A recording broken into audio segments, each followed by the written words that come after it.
Nah, kemudian tadi disampaikan bahwa data yang diukur oleh alat tadi penakar itu merupakan data titik. Kemudian bagaimana mengubah atau mendapatkan curah hujan wilayah dari data titik tersebut? Ada beberapa pendekatan. Paling tidak ada 4 pendekatan yang bisa kita gunakan untuk mendapatkan nilai curah hujan wilayah dari curah hujan titik. Pertama, ada yang disebut dengan metode aritmatika. Nah, apa yang dimaksud dengan metode aritmatika? Metode aritmatika itu menghitung ya, curah hujan wilayah dengan menggunakan nilai rataan dari setiap stasiun. Kalau kita memiliki 5 stasiun seperti tadi, kita hitung nilai rataannya.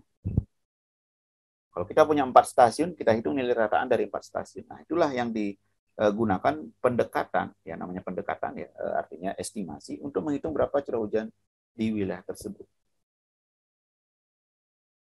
Kelemahannya aritmatik ini masih terlalu kasar karena kalau luasnya berbukit dan sebagainya, itu tidak bisa menggambarkan berapa curah hujan yang jatuh di wilayah tersebut karena asumsinya semakin topografinya semakin beragam, maka nilai curah hujan itu akan berbeda-beda di masing tempat. Nah, sehingga rataan ini mungkin tidak terlalu bagus ya dalam mengestimasi. Nah, kemudian metode berikutnya disebut dengan isohyet. Nah, isohyet ini mencari titik-titik dengan curah hujan yang sama, kemudian digambarkan sehingga membentuk suatu wilayah, misalkan antara isohyet 10 20 mm, isohyet 5 sampai 10 mm dan seterusnya. Nah, jadi bisa digunakan untuk menghitung. Jadi artinya masing-masing wilayah itu kan memiliki estimasi curah hujan yang berbeda-beda. Ya, misalkan ada wilayah satu das misalkan, kemudian terbagi-bagi menjadi beberapa isohyet. Masing-masing isohyet akan memiliki nilai curah hujan yang berbeda.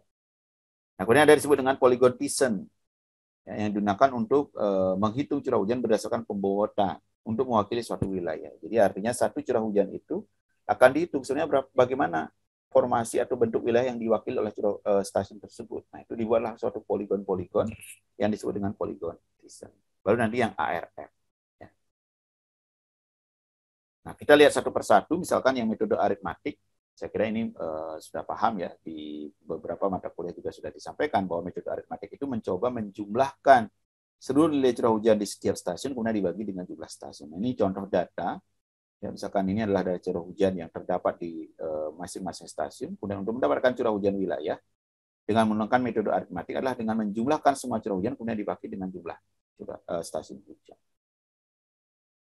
Metode isohyet seperti tadi, kita membuat peta-peta isohyet, ya, misalkan isohyet 4 inch, isohyet 3 inch, ya ini 2 inch dan seterusnya. Kemudian dari situ dihitung berapa luasannya, ya masing-masing isohyet. Jadi antara 2-3 inch ini berapa, 3-4 inch ini berapa, 4 inch ini berapa.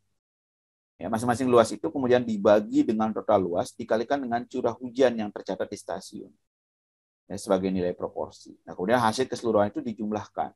Ya. Kalau misalkan aritmatik tadi menghasilkan 2,83 inci, nah dengan metode isohyet menghasilkan 2,607.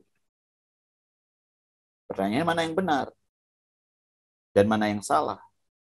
Ya, kedua pendekatan ini memberikan nilai yang berbeda. Jadi tidak ada benar, tidak ada salah. Keduanya memberikan hasil sesuai dengan pendekatan yang digunakan. Jadi kedua-duanya benar. Ya. Polygon Thiessen seperti tadi dibuat luasan untuk mewakili satu wilayah per satu stasiun. Jadi stasiun ini diwakili oleh wilayah ini. Ya, stasiun ini akan diwakili oleh wilayah ini. Kenapa tidak sampai di sini? Karena batas dasnya di sini. Nah, setelah mendapatkan polygon Thiessen untuk masing-masing stasiun yang melingkupi wilayah tersebut, kemudian dihitung luasannya. Kemudian luasan itu nanti dibagi dengan proporsi untuk mendapatkan proporsi dengan luas total, baru dikalikan dengan curah hujan yang tercatat di wilayah tersebut. Nah, kemudian itu diakumulasi. Ya, metode aritmatik masukkan 2,8, metode isohyet masukkan 2,6, metode polygon Thiessen masukkan 2,67. Ya, beda.